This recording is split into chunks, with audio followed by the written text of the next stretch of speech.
Thank you, Simon. So you have a very good platform, that will enable you run most of this seamlessly. Who is saying share screen? We will share screen, don't worry. We will share screen. So what we'll be seeing today is Google Collaboratory. So what Google Colabs allows you to do is running codes, especially in Python, in C, in R, without much hassle. A lot of the packages that you require have already been installed there.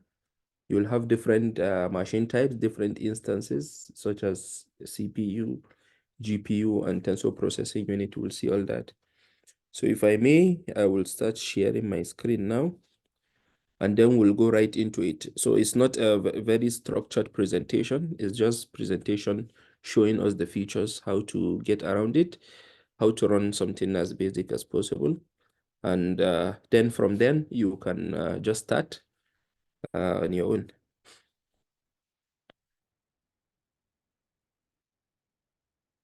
So can you see my screen? Yes, Yes, sir. Yes, sir. Okay. So Colab is run not sorry. So Colab is just like a Jupyter notebook that you've all seen on VS Code. How you access it is just through the browser. So what you do is you open your browser. In your browser, you can either, let me hide this. You can either search, you can just say search Colab. You will see that I have different instances in Colab here. So if I see Colab, I can say Colab Google searching, which is easy. Then you click on Google Colab. Here it will give you like a sort of introduction or whatever, but the main thing you want is just to create a new notebook. So, and the new notebook, as it's loading now, you will just see it in a moment. And this is your new notebook. The new notebook is named on title. So in here, you can rename it by clicking on it, deleting whatever is in it. And let me say Ariwa DS, let's say presentation 1. Or let me say example 1. So, and you then press enter. So this is your new notebook. And where are these notebooks in? All of you will definitely have a Google account, meaning you have a Gmail account. So in that your Gmail, most of Google services are attached to that Gmail account. So in here to locate this notebook, what you do is you can visit your drive, or you can do like this and say locate in drive. So by clicking on the file menu, if you say locate in drive, it will open a new tab for you. And in here, it will list the files that you have, Google Colab files, and you see this is the file that we just created. We created it at 2:11 p.m. and this is the size of the file. You can download it, and after downloading, you can run it in your VS Code as a Jupyter notebook. So it's just the same. It's just similar. It's just that after creating this, you can execute it online, or from your Jupyter notebook that you, let's say, create on your computer, you can upload it to, after going into Google Colab, you can say upload notebook. Maybe you have the notebook in your computer, you can browse it, and then you can open it here. So it will give you a platform to do this. And also they said you can do generate with AI. So what they did here, the previous Colab that we are used to, almost everything you write it yourself. So that's why a lot of us find it much more easy to use our VS Code, because in VS Code you have Google Copilot, and in there it will help you with some of the coding.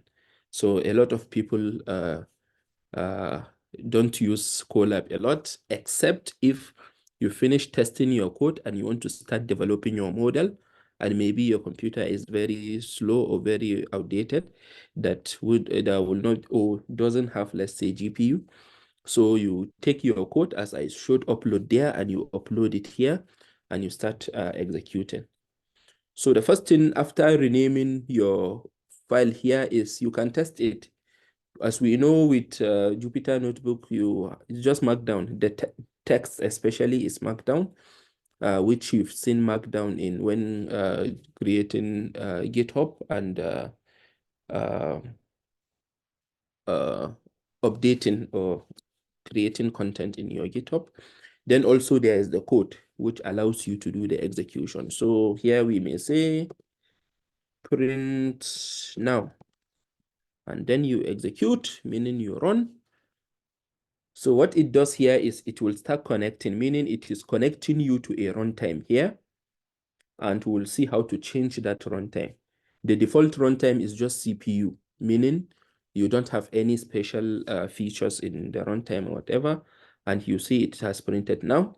If you click on here, you will see the type of runtime that you have. It's just a normal Colab compute backend, which is just CPU.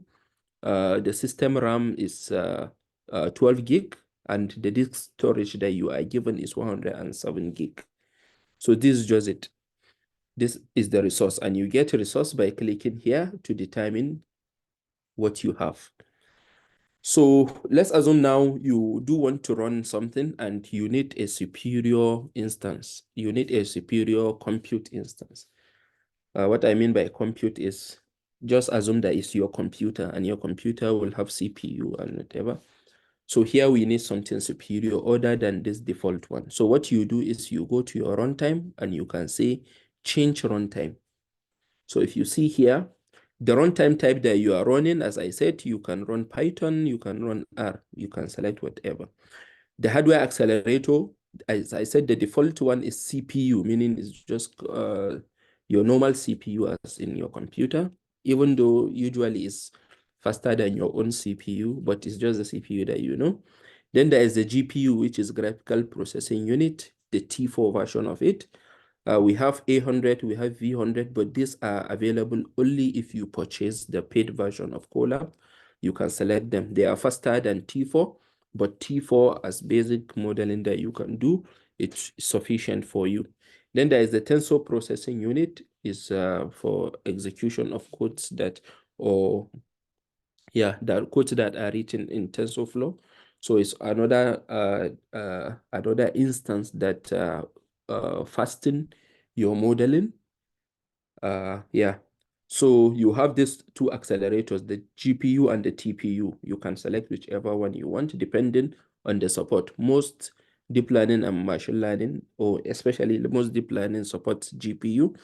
But there are some code repositories also that do support TPU. So, and some are even faster on TPU than on GPU if they are optimized to use TPU.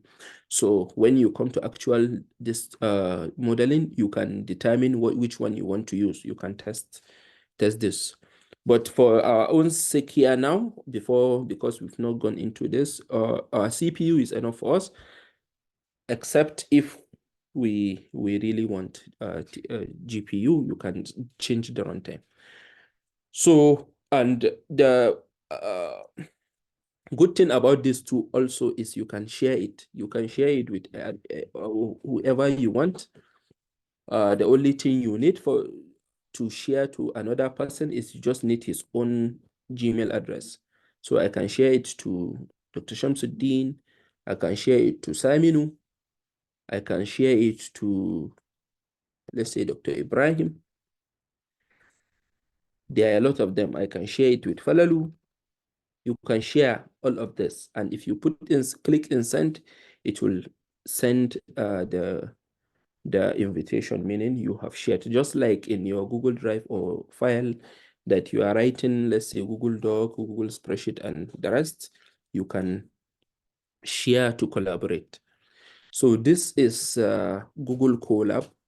The next thing you do is most of what you will run on this Google Colab will expire once once the session expires. So sometimes you may see that when you're creating something in Python, it generates files. Those files, if you leave them on this storage, because I told you you have a storage of 107, if you click on this, there is a folder icon here. If you click on it, it will give you the file storage information. There is the disk that you have. It's 107 gig that you are given, but you have available 81.2 gig, meaning the 26 gig was used for saving the system files and the rest. So you have this. You can create a new file by saying new file, meaning right click new file, and you say, let's say new.txt, and this is a new file for us. So all of this, the problem is whenever this session expires, all of these files will get lost. But most of the times when you are doing modeling or you are doing your own experiment, you need to have them persistent, saved persistently in your storage. So the other best thing about Colab is you can mount your Google Drive. If you mount your Google Drive on Colab, and whatever you are doing, you are saving it in that location inside your Google Drive, all of your files will be there. Even if the session expires, on next connection of the instance, your files will still be there. What you just need to do is you just navigate to where you save them. So, and how do you mount? There are some icons here near, I think, adjacent to the search icon. There is the upload, there is the refresh, there is mount drive. So if you click on mount drive, you will see it will ask you, do you permit this notebook to have access to your Google Drive files? You can tell it, yes, connect. And it will tell you now, if you see here, it is mounting drive. So it will mount drive. If you have many files, it will tell you that this may take a long time, but immediately you see this message, most at times it has finished mounting. So if you refresh here, you'll see that there is a new folder called drive. And in this is just like your Google Drive. So what we'll do here is we'll open this or expand. If you expand into my drive, you will see that all of these files are inside my Google Drive, all of these files. So if I want to do anything, I can create a new file, or first you say copy path, and then as we did, or as we showed using command line, in here what you do is you say change directory command line, meaning you give in the sign, what's it called? The % sign, change directory, and you give it the part where you want it to. So if you click on here, it will go to, now it is inside your Google Drive. So I can create another code here. Now I can say print working directory, meaning where am I in? It will tell you that you are in your drive. In here, we can say list. And after listing, you see all of this are inside my Google file. So let's go through it. The first one is, you see there is ABUCS project here, and you see the file, the folder here. I have a question, Doctor. Yes, or sir. something. Normally when we did the terminals, they know when they just write ls, Yes. they will be able to see something in terminal. And also when you just type pwd. So here maybe we why do we need to use this, this symbol, what is it called, before pdw? Yeah. So if I will try to answer it, but I'm sure that doctor will have something superior. So this, as have the class, have they did Jupyter Notebook before this? Yes, they did Jupyter Notebook, but they didn't know how to write maybe terminal commands in Jupyter Notebook. Maybe that's what is missing. Maybe you can explain that if it is in Jupyter Notebook, this is how to type terminal commands, something like that. Oh, okay. So ideally in Jupyter Notebook, as I said, what we chose there was the runtime. The runtime type that we chose was Python. So here you can write whatever Python code, just like you create a file, you write Python code, and on the you use command line to run that file, and then your Python code get executed. But here you just write your Python code directly, as I said, Python now, and to print now, and it print now. But also it gives you a new capability of running command line in the code. So when you create a code here, you can use all of these symbols, especially the exclamation and also the %, depending on what action you need to create or you need to run to execute a command line a command that is especially run on command line. So in your basic command line, what you do is just cd, you give in the new path, or print working directory, pwd, or ls, or whatever. In Jupyter Notebook or in Google Colab. So Jupyter Notebook and Google Colab, they all have the same feature. So I may be interchanging the two. So to do change directory, you do %cd. To do print working directory, I think print working directory too is supported using the %, pwd. So if you see here, you can either use pwd or you use exclamation. This symbols tells the code here that you are running a command line. So it executes a command line for you. You can do exclamation bash, you can do exclamation delete, you can do exclamation. Whenever you are running a command that is expected to be executed in a command line, if you are running it on either Jupyter Notebook or Google Colab, you either use exclamation and then you give in the command, or you use %, or modulo, and you give it the command. Bala? Yes, I have a question. Since we can be able to run terminal via the Jupyter Notebook, can we be able to push the code from the terminal here, from Yes, the you can. or GitHub? Yes, you can. So, and also I think when discussing or when going through the process of doing push, pull, and clone and the rest, we've shown. So I think let's follow a process here. Let's do all of this practically, some of these things. So here, as I said, we are in this. Let's take, let's create a folder. Okay. Make, I think make directory is like this. So make directory Arewa DS. So do I have any directory called Arewa DS? Yeah. Yes, Just also, Doctor, to add all Yeah. these, stuff that allow you to run command that's supposed to be in terminal and allow you to run on Jupyter Notebook. They are called magic commands. So yeah, they are called magic commands. And in the chat, I also share a link for magic command that you see a lot of magic command that you can read on your own. Thank you. Thank you, Doctor. So here you see what I did was to make a directory called Arewa DS Colab test, and immediately I execute this file, it created this folder for me. The folder is empty. So I can also say, since I am in Drive, I can do cd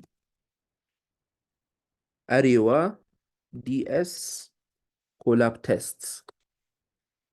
So, and then I will do, let's say, print working directory to ensure that I am in there.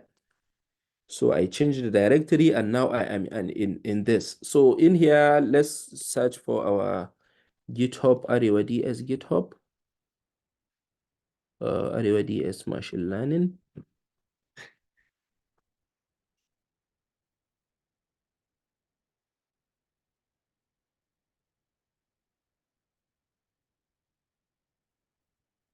Machine learning.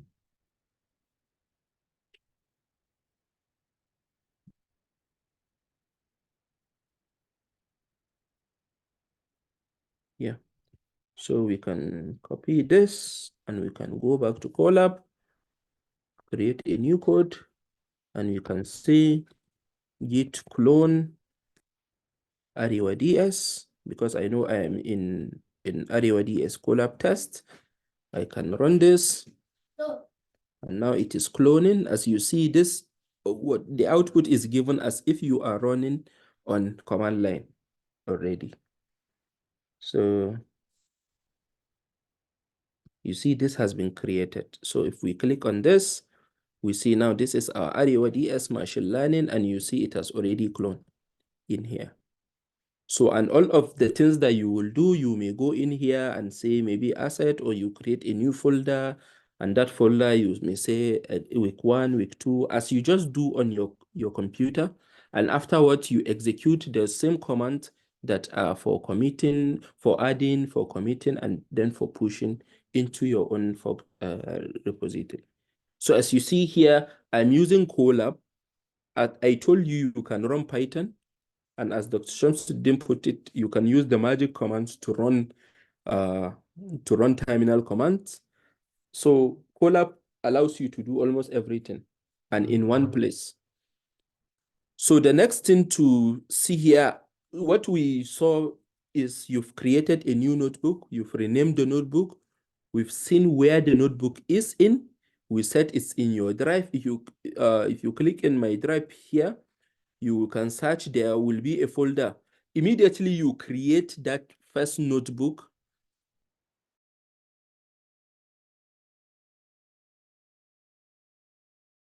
Until you create it will go here. And where you see here, that you will see it in yellow, and it is called Colab Notebooks. You will see that this is Ariwa DS example 1, meaning this is the new notebook that we created. So you can also rename it. You can say let's say example first, and you click in here. If you go here and let's say refresh,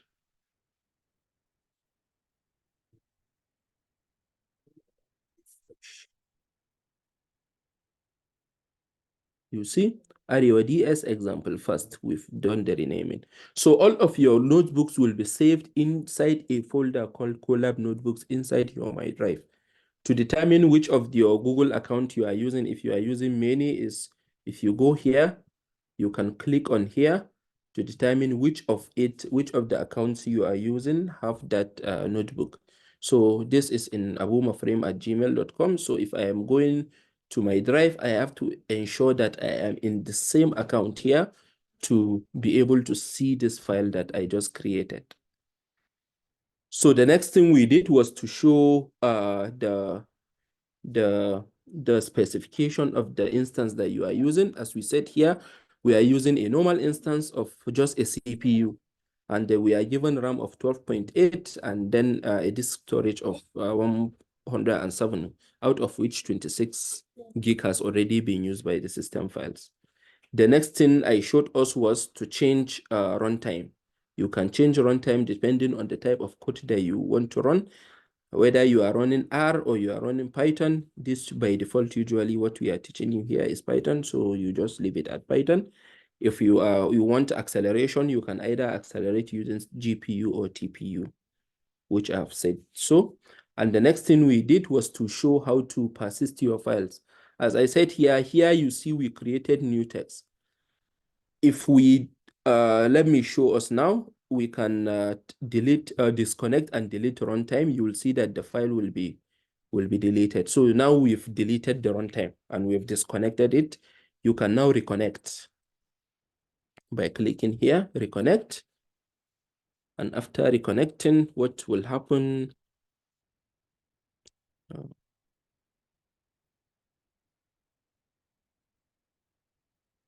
Can you still hear me? Yes, you can see the. Okay. So you see it is connecting. If it finished connecting, it will give you the specifications of RAM and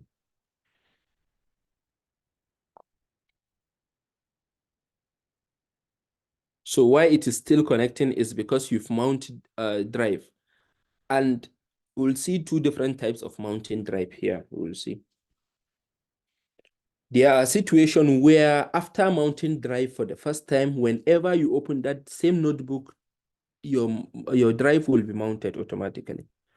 But if it is another person that created the notebook and share with you, if you want to mount your own drive, it will give you a code for you to run. So let me do this. Let me share with myself.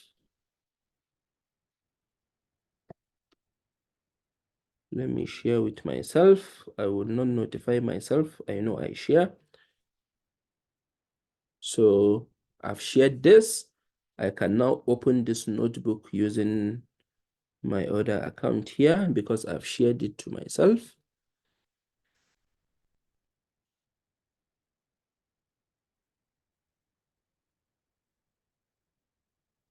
Okay, let me see. Share, who have I shared it with? Yeah, as an editor. Then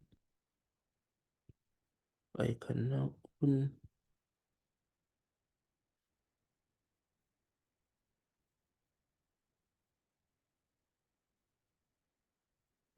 I should be shared with me.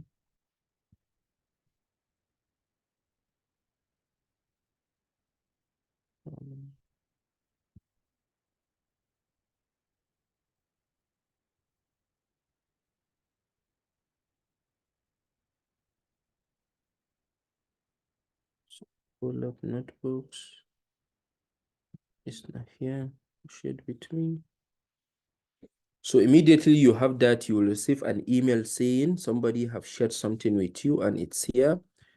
So you can open it using the account.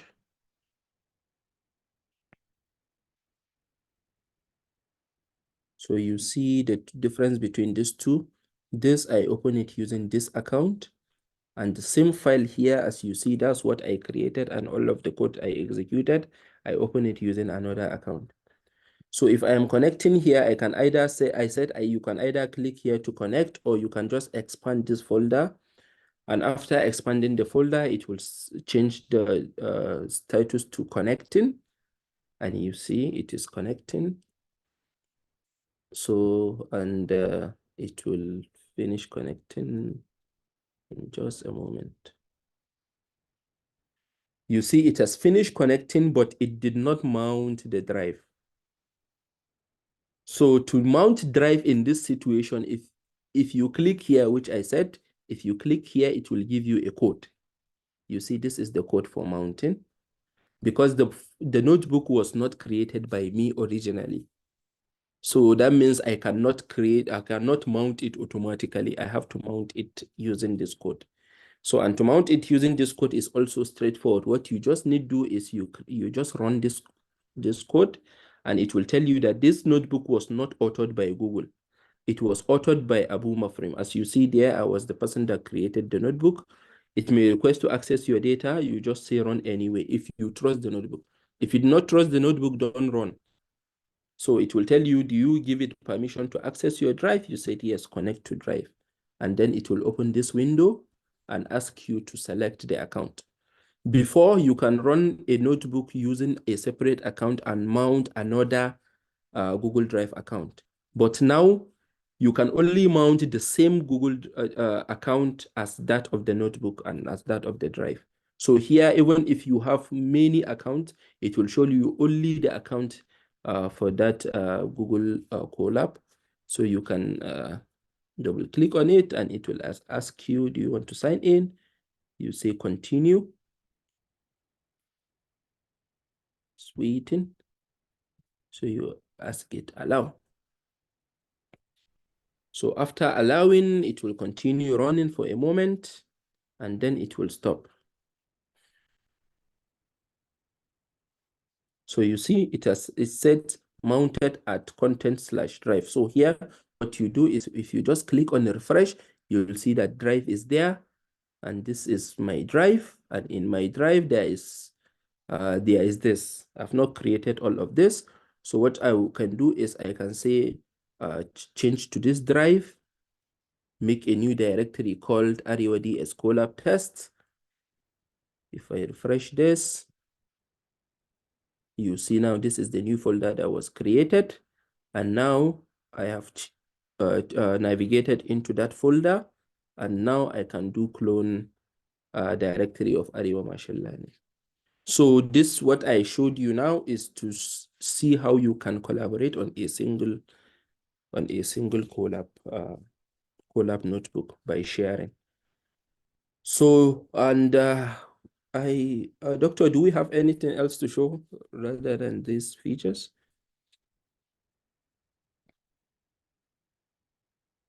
Dr. Shamsuddin. Yes, Doctor. I said rather than these features, because these features shows you Colab and you can start using Colab whenever you want. So are there other things that I forgot to say that you need to mention? Yeah, I think you said it all. You did intro to Colab, and that is the main essence of this. So can we use, is it Colab free or we need to pay, and when do we need to pay to use it? Yeah. So as I was saying, there are features that you may have seen here, especially if you want to change runtime. It will tell you that, do you want to access premium GPUs? Premium GPUs, you can purchase additional compute, meaning you can purchase Colab to use premium GPUs, but also to enable background execution. So what do we mean by background execution is, now you are running, let's say, a model that may take, let's say, 5 hours to train. With free Colab, it will give you one GPUs that are not as fast as A100 and V100, but also your internet and your computer must not die. They have to be running. You have to be monitoring the situation, because whenever your charge finish, your internet stops, it takes like, let's say, 2 minutes, 3 minutes, and then your session will end. And that will be the end of that particular experiment that you are running. You have to start from the beginning. Or if there are features for saving checkpoint, you have to start from a checkpoint. But with Google, with Colab that is paid, after running the experiment, you can close your computer. It will continue executing as if your computer is open. So even if it will run for, let's say, 10 hours, it will continue running for that 10 hours. Maybe after 10 hours, now you can open your computer to see whether it has finished. If it has not finished, where it is. So that is background execution. So this especially are the two major features that comes with Colab paid. There is Colab Pro and there is Colab Pro Plus. So those two are paid. But for everything that you want to do, especially with all of the small codes that you are running, you want faster computer and the rest, you want access to a GPU, which there is T4 here, there is also TPU. This Colab, which is not paid, will enable you do everything. So you don't need to pay, except if you have something that will be long running and you don't want to wait for it. But for all of your 30 days of Python, you can just do it. All of your small modeling that maybe take you like 5 minutes, you can finish it. Like, you can do everything with Colab, even if you do not pay a single money. The only thing, or the only difference with this Colab and then your own computer is two things. One, Google Colab, you have to be on the internet, because this, you are running through your browser, and to have access to this service, you need internet connection. Secondly, whenever the session expires, you have to install whatever libraries maybe that you previously installed to run some codes. That's why if you have most, let me give you an example with a notebook here. Let me open this. Also, Doctor, a question when you come. So some people are asking, what is the difference between Colab and using VS Code? Why, if you have VS Code, use Colab? So maybe we can explain on this. So as I was telling you, or I think I've answered this already, but to reiterate, Colab gives you access to superior machine that you don't have on your computer. You will come, definitely, along this training that you are doing, you will come to a situation whereby if you run it on your computer will hook or will start giving you some form of this thing because the capacity of the computer might not be sufficient for the exercise that you are running. But if you come to Google Colab, it will even be faster for you, and maybe you may even have a computer here as we see. If I may go back here, you see the RAM that you have here is almost 13 gig RAM. But some of our computer too are not even up to 13 gig, or some are even less, let's say 4 gig RAM or 8 gig RAM. So sometimes you will be running something and your computer will be slowing down. Either the fan will be making a lot of noise because the task is very, very resource demanding. So if you encounter that, you can say, yeah, since I have my code, let me just go back to Colab. And if you are in Colab, you can just run it. And you will see that you wouldn't have any issue with this. So this is not a substitute for your machine if your machine is capable. It's only substitute for it when your machine is not able to do what you want it to do. So that's why we are showing you Colab so that you will not say my machine couldn't do this, couldn't do that. Because everything on VS Code, if you are running using notebook, is just the same. You just, as I said, and I think I showed you, you can just upload that same notebook that you are running on. You can just upload it, browse here, search where is that notebook that you save it in your computer, and just put it here and just continue executing your code. So it's not much different. It's just that if your computer is working fine, if it encounters any problem or you are trying to run it and it's not working, you just go to Colab and just finish it. And it's much more persistent also because all of your things are accessible through your Google Drive, not on your computer locally. So on your Google Drive, even maybe you go out and they said you've not submitted assignment 1, you can just quickly go to your Google Drive and get the link for assignment 1 and quickly go and put it on GitHub, rather than saying, I don't have access to my computer, so I don't even know what result I get or how to update this or how to update that. So it's much more centralized, even though as maybe you are doing a lot, you will come to a situation where you will exhaust the 15 gig that the Google Drive allows you to. So what I want to show us yeah, Doctor, excuse me. Yes. Yes, just to add on what Doctor says, now the Google Colab here, when you are moving from data science to machine learning and deep learning, for example, when you move to deep learning, some stuff you cannot even run them on your normal computer. When you proceed to that, you need GPU. So for example, now if you want to run a model on your computer, normal computer, it can take 3 days. But if you are running on Google Colab, it can take few hours. Do you understand? So it's just like, capability and capacity that GPU, that Google Colab provide with you. So that's the mainly difference. Like you can run things faster on Colab and much slower on your computer. But for now, for this, our Ariwa DS, your VS Code is fine for you. Here with us, we have people that are attending that are in deep learning cohort. So this is really important for all the deep learning fellows here, because we will typically be using Google Colab because that is only where you can get access to GPU. You may not be using CPU all the time. So yeah, thank you very much, Doctor. Okay, so the last thing is, I said if you install everything that you install in your computer will be there forever. Especially if you are doing data science, you say, I create a virtual environment to do data science, and in that you install everything that you want, and whatever you are running, you don't need to reinstall.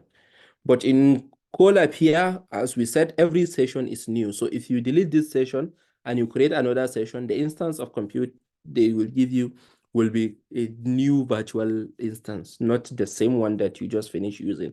So whatever installation that you did in the previous one will become not available. So you have to do the new installation. So usually if you are writing your code, you create, let's say, a place here that you call it installation.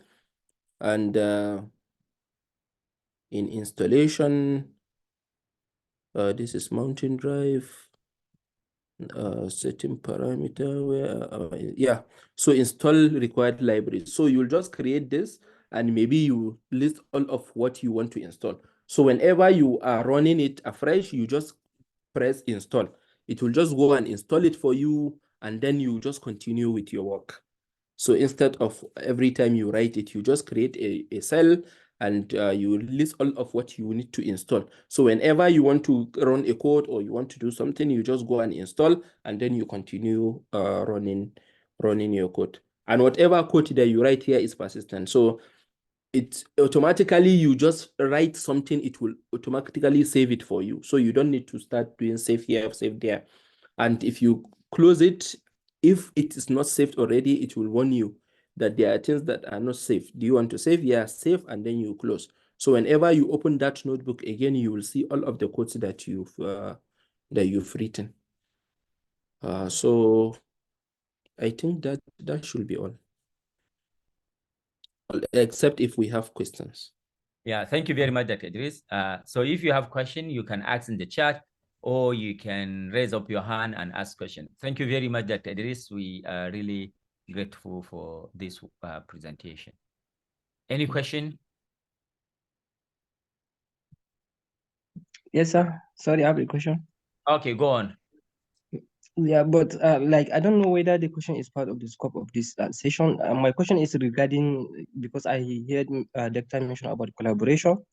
If like how we can share our like when we have a file in Colab, how we can share it to GitHub, for example. Okay. So thank you. You can. So there is a way that you can save a copy. So here, as example first, if you like, you can click on file. You can save a copy in GitHub. It's here. So after you click on save a copy in GitHub, it will load your own repository. And then you can select which of the repository you want. So there are a lot of repositories that I do have here. So you can select whichever one you want. And I think before doing that, there is, I think in in GitHub, there is a way that you can link your Google Drive, your Gmail account or Google account to your GitHub. I think so. So I've done this a long time. Yeah, I think that it is maybe if somebody goes to file, maybe in GitHub, save in GitHub, maybe it will take him to set up process, right? Because you already set up. But if somebody is first time, maybe it can take him to, is that correct, or is something different? Yes, I think so, because I have my account, my Google account is already linked to my GitHub. So I think this will be seamless. But for a first timer, if you are doing it for the first time, if you click on save to file, save to GitHub, if your account is not linked, I think they will give you a way to link your GitHub to your Google account, such that whenever you save it, it will just go there and be saved. And after saving it, let's say, I don't want to save it. So let's say I save it to AfriHate. It will be saying creating a copy, and after it creates, I think here you will see it will navigate automatically. AfriHate, and in AfriHate, you will see there is REODS example first.ipymb, which is the file extension for a notebook. And in it, after it finishes loading, you will see what we just created. And then after then, we'll see the actual file in our GitHub. Yeah, so you see, this is what we just created, the code for mounting, then for changing directory, for making directory for this. So this is it. So if you go to AfriHate here, if you click on AfriHate, the GitHub repo, no, why my GitHub is not the first. Yeah, so you see there is this file called Ariwa DS example first.ipymb. So this is the file that we just created and we uploaded. So I think, yeah, after this, I will delete. So do we have other questions? Assalamu alaikum. Yes, sir. Yes. So considering we are mostly Nigerians and we tend to have this network issue, you know, even using Colab, would it be advisable if someone uses Google Cloud Console, which is actually free, to get a VPS and then log in the Colab through the VPS? Yeah, so I think what you are saying is somewhat new to me. If that is a way that you do, like that is different from this, I think you can do it. I think it will be a little bit more technical than what we just presented. Yes, I understand. But also, I think there are ways where you can, if you click on this, where is this? Here, you can connect to another runtime that is not Google Colab. So you can connect to a local runtime. You can create to a custom GCE virtual machine and the rest. So I don't know whether that's what you mean or is something different. Yes, well, the Google Cloud Console actually enables you to create a virtual computer, which is just like yours. You have the access, you have the IP access, you can access the computer and you can do everything there. But then when your network disconnects, it doesn't affect the computer you're using. It only affects your connection to the computer. So I was thinking maybe if you connect with that computer, there won't be that network glitch and you have to come back and start running it all over again. Yes, so I think what you are talking about is, if you are talking of Google Cloud Console, you are talking about GCP, Google Cloud Platform, is it? Yes, yes. Yeah, so in GCP, usually when you create an account, you have $300, is it? Yes, exactly. That you can test, but immediately after that finishes, you can either apply for free credit or your services would have run, or you have to pay using your money. So if that is something that you want to explore, you can do that. It's a little bit much more technical than this, but GCP is one of the very easy cloud platforms to use. And but please, for the starters, please don't mind. Because you need so GCP is very good. You can create a virtual machine. In that virtual machine, I think, Doctor, you are in a very good state here to come in. I think you can do TMOX. In TMOX there, you can set up everything. Even when that internet cuts off, it will continue running forever if you like it to run forever. But as you know, whatever virtual machine you create there and you're using there, it will be consuming your credit. And sometimes dollars just get vanished a little bit on GCP. So, but Colab is free of charge. Mr. Awal, any question? We are running out of time. Awal, raise your hand. Answer your question. Thank you very much. My question is pertaining the ending of the session. Is there a certain amount of time that the session ends automatically, please? Thank you. Thank you. So yeah, previously Colab allow you, in the free version, Colab allow you 12 hours. So if you start running it, let's say by 2:57 now, it will end by 2:57 a.m. in the morning. That's it. So if you start running by 2:57 a.m., it will run by 2:57 p.m. You have 12 hours before the session expires. But now it takes a lot less. So I think it's some few hours, but even if you are running, it will be giving you some pop-up box telling you that, are you still here? Are you available? Are you here? Are you here? Because with the advent of all of this virtual services that you can run your code in, a lot of people misuse it. So you will find people that are doing Bitcoin mining using Colab to do all of their things. So that's when they monetize it. But secondly, even for the free, they reduce the time that you will have access. So immediately the session expires, I think it takes 12 hours.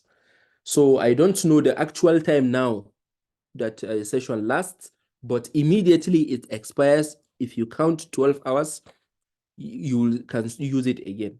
So most of us that do not have a lot of this either paid version of Colab, or we don't have, our device do not support these big engines, what we do is we create multiple Gmail accounts such that if one stops, we can continue, and another one. If another stops, we can continue. Before that one stops, maybe the first one has been reset already. So if you have all of this, you can find a way of circumventing. But it's a lot less than 24 hours. Before it's 24 hours, and now it's not up to 24 hours.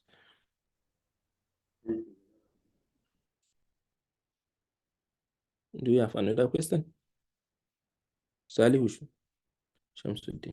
Assalamu alaikum. My question is, when sharing a notebook from Colab, can you omit some part, maybe the cell output, for instance? I don't know, maybe just to the person who shared it to just to see the code or any other thing. Yeah, so I don't know why you want to omit, but maybe there might be a way to omit, but I don't know why, because most of why we do sharing or we do collaboration sometimes is for debugging. So what you want another person to see is some of maybe the errors that were even generated after you run your code. But I think when saving, there is